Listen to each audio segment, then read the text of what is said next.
Welcome to this Ielts listening practice test. Get a piece of paper and pen, and you can write down the answers as you do the test. At the end of the test we will go through all the answers. There are 40 questions. Let's start the test. First, listen to the instructions. This is the Ielts listening test. You will hear a number of different recordings, and you will have to answer questions on what you hear.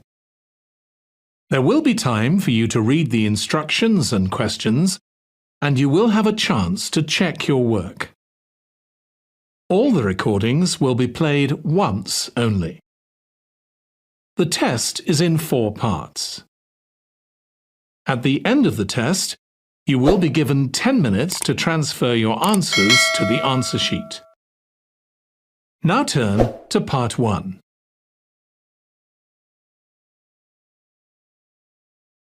Part 1. You will hear a woman phoning a hotel about holding a party there. First, you have some time to look at questions 1 to 7.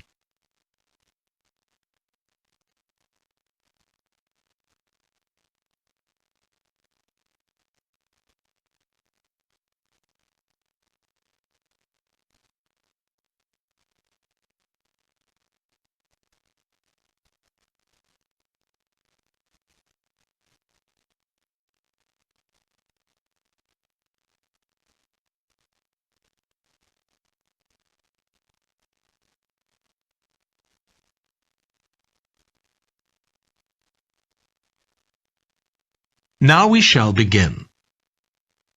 You should answer the questions as you listen, because you will not hear the recording a second time. Listen carefully and answer questions 1 to 7. Good morning, Clare House Hotel. Andrew speaking. I'm the events manager. Good morning, Andrew. My name's Samantha. I'm arranging a party for my parents' 50th wedding anniversary, and I'm ringing to ask about hiring a room sometime next September. Also, my parents and several of the guests will need accommodation. OK, I'm sure we can help you with that. Will you be having a sit-down meal or a buffet? Probably a sit-down. And do you know how many people there'll be? Around 80, I think. Well, we have 2 rooms that can hold that number. One is the Adelphi room. That can seat 85, or hold over 100 if people are standing for a buffet. Right. If you have live music, there's room for 4 or 5 musicians in the gallery, overlooking the room.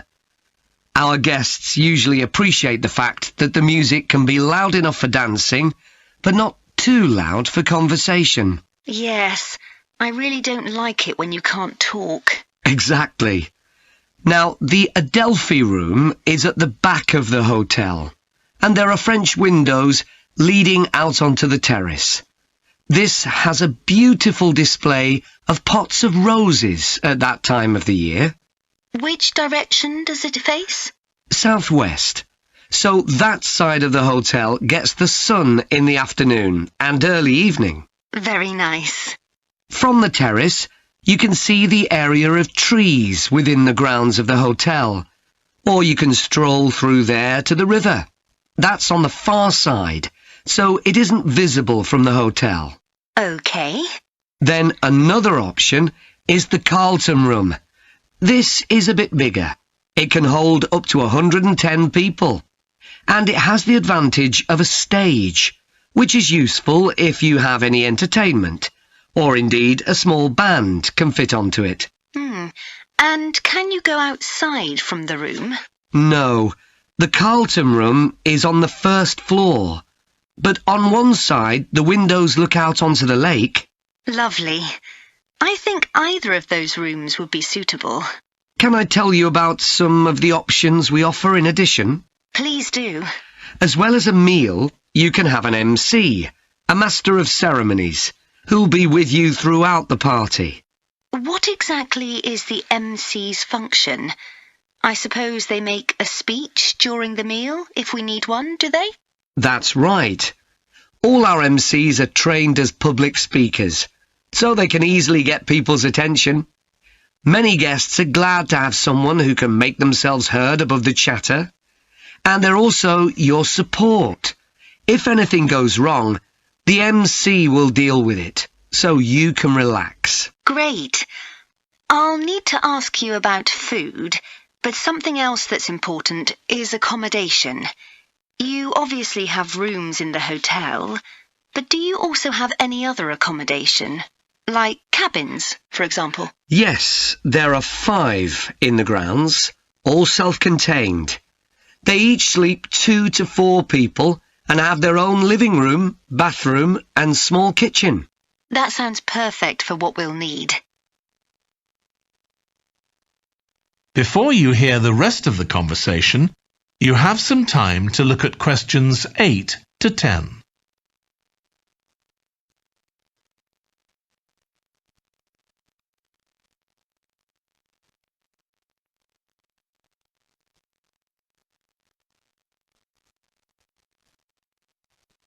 Now listen and answer questions 8 to 10.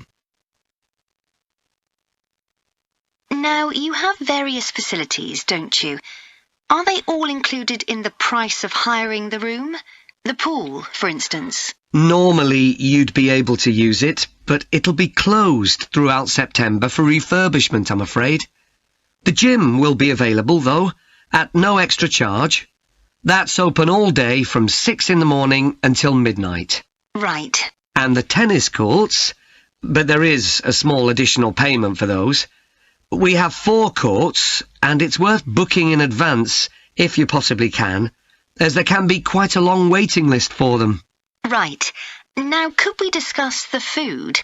This would be dinner around 7 o'clock, and...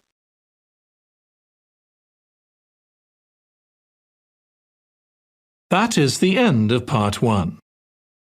Part 2. You will hear a holiday company representative talking to a group of tourists in a large hotel about things they can do during their holiday. First, you have some time to look at questions 11 to 16.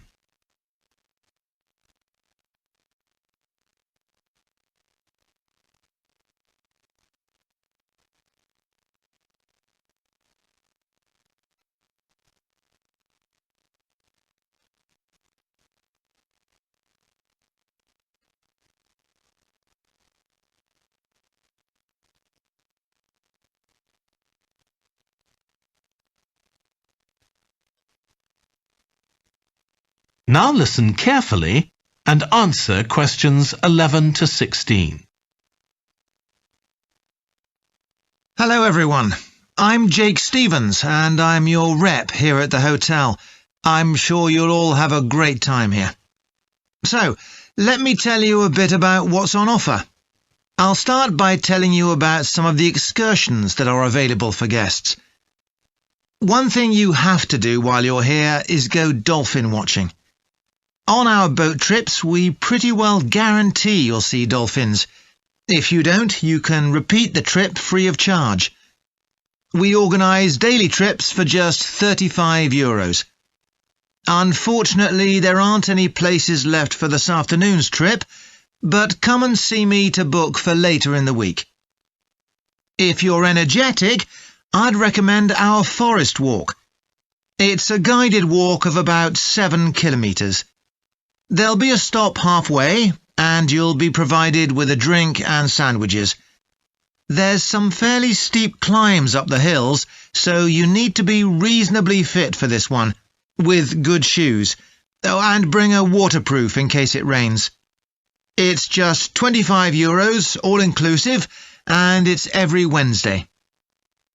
Then on Thursdays, we organise a cycle trip, which will give you all the fun of biking without the effort.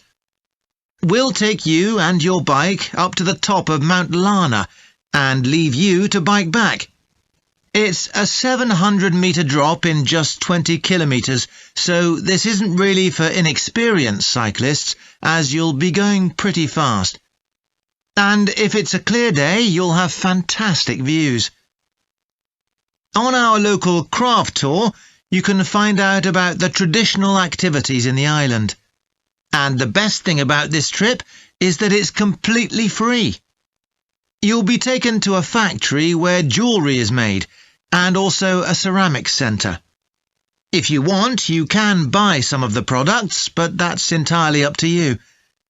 The trip starts after lunch on Thursday, and you'll return by 6 p.m. If you're interested in astronomy, you may already know that the island's one of the best places in the world to observe the night sky. We can offer trips to the observatory on Friday for those who are interested. They cost €90 per person, and you'll be shown the huge telescopes and have a talk from an expert who will explain all about how they work. Afterwards, we'll head down to Sunset Beach, where you can have a dip in the ocean if you want, before we head off back to the hotel. Finally, there's horse riding. This is organised by the Equestrian Centre over near Playa Cortino, and it's a great experience if you're a keen horseback rider, or even if you've never been on a horse before. They take you down to the beach, and you can canter along the sand and through the waves. It costs €35, and it's available every day. Before you hear the rest of the talk, you have some time to look at questions 17 to 20.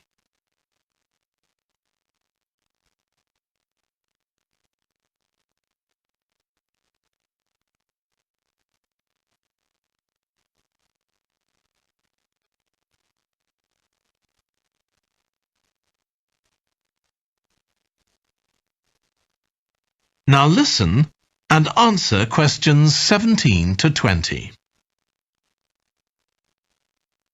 So, there's plenty to do in the daytime, but what about nightlife?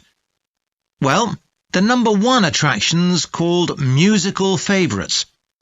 Guests enjoy a 3-course meal and unlimited free drinks, and watch a fantastic show, starting with musicals set in Paris, and then crossing the Atlantic to Las Vegas, and finally Copacabana. At the end, the cast members come down from the stage, still in their stunning costumes, and you'll have a chance to chat with them. It's hugely popular, so let me know now if you're interested, because it's no good leaving it until the last minute. It's on Friday night. Tickets are just €50 each, but for an extra €10, you can have a table right by the stage. If you'd like to go back in time, there's the Castle Feast on Saturday evening. It's held in a 12th century castle, and you eat in the great courtyard, with ladies in long gowns serving your food. You're given a whole chicken each, which you eat in the medieval way, using your hands instead of cutlery. And you're entertained by competitions where the horseback riders attempt to knock one another off their horses. Then you can watch the dancers in the ballroom and join in as well if you want. OK, so now if anyone has... That is the end of part 2. Part 3. You will hear Stephanie, who is thinking about taking a 1-year course in children's literature, talking to Trevor, who is currently taking the course. First, you have some time to look at questions 21 to 25.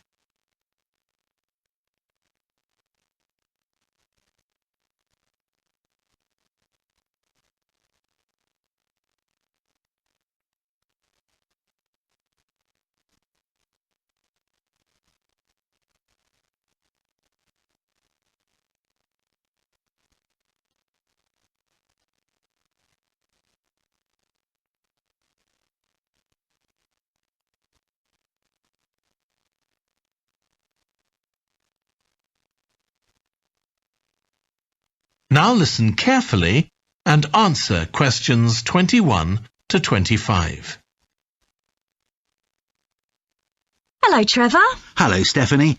You said you wanted to talk about the course I'm taking on literature for children. That's right. I'm thinking of doing it next year, but I'd like to find out more about it first. OK, well, as you probably know, it's a one-year course. It's divided into 6 modules, and you have to take all of them.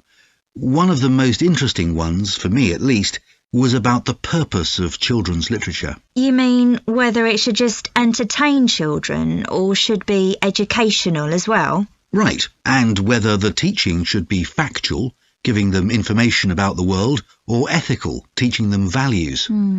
What's fascinating is that the writer isn't necessarily conscious of the message they're conveying.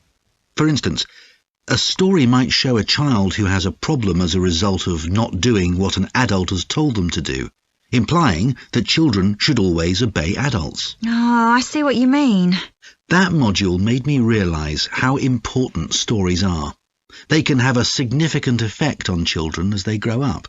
Actually, it inspired me to have a go at it myself, just for my own interest. I know I can't compete with the really popular stories, like the Harry Potter books. They're very good. And even young kids like my 7-year-old niece love reading them. I'm very interested in illustrations in stories. Is that covered in the course? Yes, there's a module on pictures and how they're sometimes central to the story. That's good. I remember some frightening ones I saw as a child, and I can still see them vividly in my mind years later. Pictures can be so powerful, just as powerful as words. I've always enjoyed drawing, so that's the field I want to go into when I finish the course. I bet that module will be really helpful. I'm sure it will. We also studied comics in that module, but I'm not convinced of their value, not compared with books. One of the great things about words is that you use your imagination, but with a comic you don't have to. But children are so used to visual input on TV, video games and so on. There are plenty of kids who wouldn't even try to read a book, so I think comics can serve a really useful purpose. You mean it's better to read a comic than not to read at all? Yes, I suppose you're right. I just think it's sad when children don't read books. What about books for girls and books for boys? Does the course go into that? Yes, there's a module on it. For years, lots of stories, in English at least, assumed that boys went out and did adventurous things, and girls stayed at home and played with dolls. I was amazed how many books were targeted at just one sex or the other. Of course, this reflects society as it is when the books are written. That's true. So it sounds as though you think it's a good course. Definitely. Before you hear the rest of the discussion, you have some time to look at questions 26 to 30.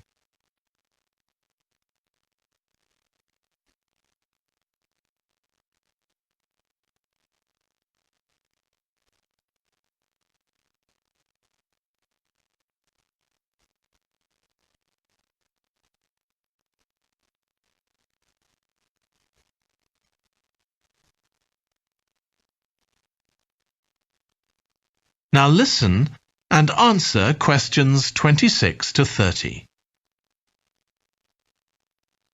Have you been reading lots of children's stories to help you decide whether to take the course? Yeah, I've gone as far back as the late 17th century, though I know there were earlier children's stories. So does that mean you've read Perrault's fairy tales, Cinderella, the Sleeping Beauty and so on?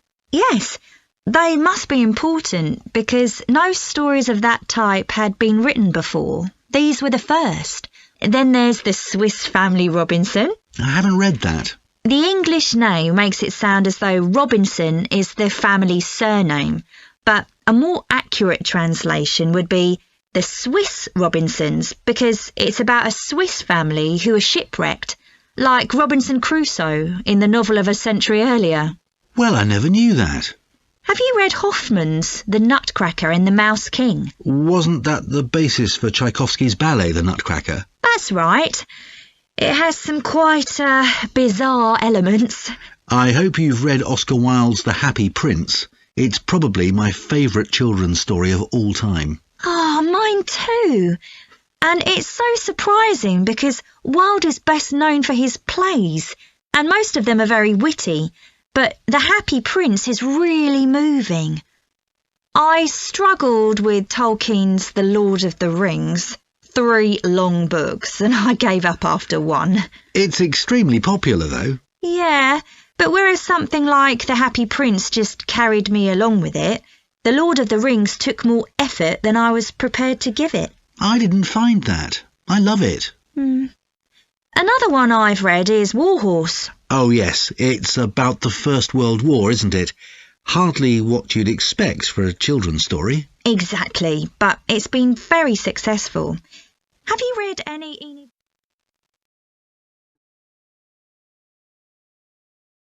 That is the end of part 3.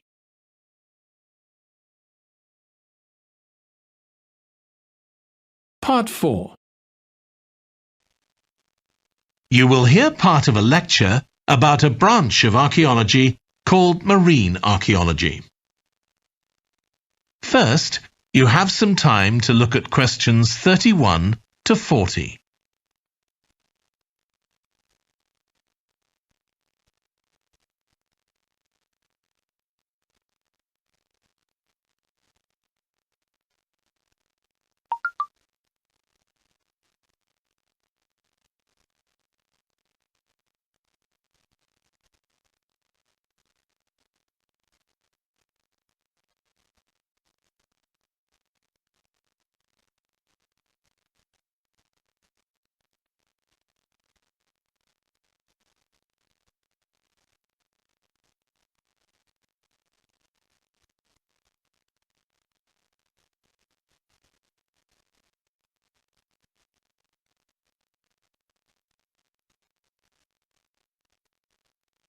Now listen carefully and answer questions 31 to 40. In today's class, I'm going to talk about marine archaeology, the branch of archaeology focusing on human interaction with the sea, lakes and rivers. It's the study of ships, cargoes, shipping facilities and other physical remains. I'll give you an example, then go on to show how this type of research is being transformed by the use of the latest technology. Atlit Yam was a village on the coast of the eastern Mediterranean, which seems to have been thriving until around 7000 BC. The residents kept cattle, caught fish, and stored grain. They had wells for fresh water. Many of their houses were built around a courtyard and were constructed of stone. The village contained an impressive monument, 7 half-ton stones standing in a semicircle around a spring that might have been used for ceremonial purposes.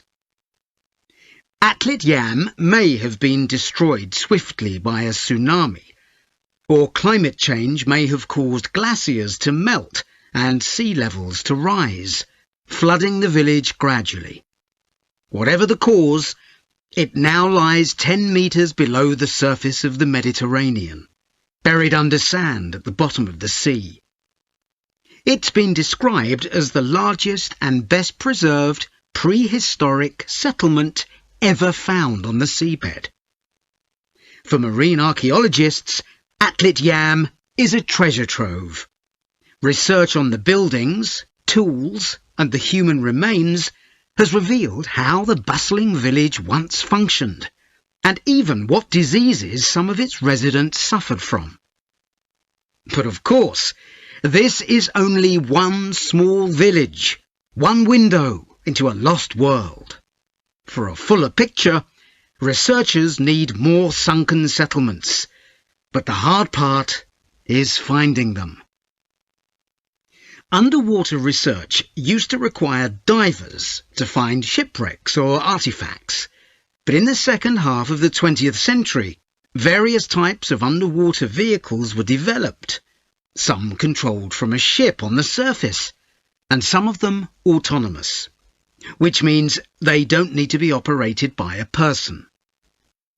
Autonomous underwater vehicles, or AUVs, are used in the oil industry, for instance, to create maps of the seabed before rigs and pipelines are installed.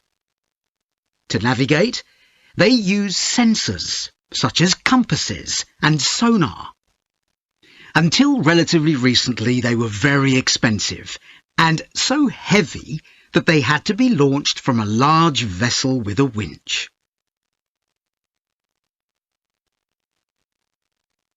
But the latest AUVs are much easier to manoeuvre. They can be launched from the shore or a small ship, and they're much cheaper, which makes them more accessible to research teams. They are also very sophisticated. They can communicate with each other and, for example, work out the most efficient way to survey a site or to find particular objects on the seabed. Field tests show the approach can work. For example, in a trial in 2015, 3 AUVs searched for wrecks at Marzi off the coast of Sicily.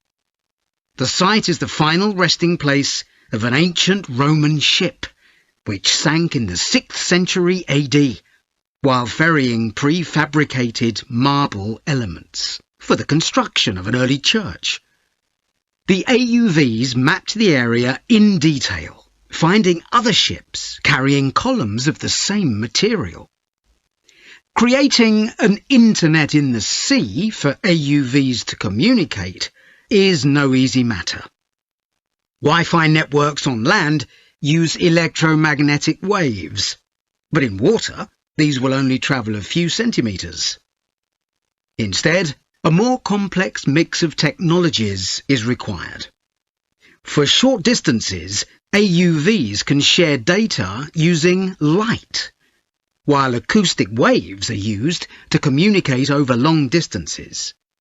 But more creative solutions are also being developed, where an AUV working on the seabed offloads data to a second AUV, which then surfaces and beams the data home to the research team using a satellite. There's also a system that enables AUVs to share information from seabed scans and other data. So, if an AUV surveying the seabed finds an intriguing object, it can share the coordinates of the object, that is, its position, with a nearby AUV that carries superior cameras, and arrange for that AUV to make a closer inspection of the object. Marine archaeologists are excited about the huge potential of these AUVs for their discipline. One site where they're going to be deployed is the Gulf of Baratti off the Italian coast. In 1974, a 2,000-year-old Roman vessel was discovered here in 18 metres of water. When it sank, it was carrying medical goods in wooden or tin receptacles. Its cargo gives us insight into the treatments available all those years ago, including tablets that are thought to have been dissolved to form a cleansing liquid for the eyes. Other Roman ships went down nearby, taking their cargoes with them. Some held huge pots made of terracotta. Some were used for transporting cargoes of olive oil, and others held wine. In many cases, it's only these containers that remain, while the wooden ships have been buried under silt on the seabed. Another project that's about to be... That is the end of Part 4. Here are the answers of the listening test.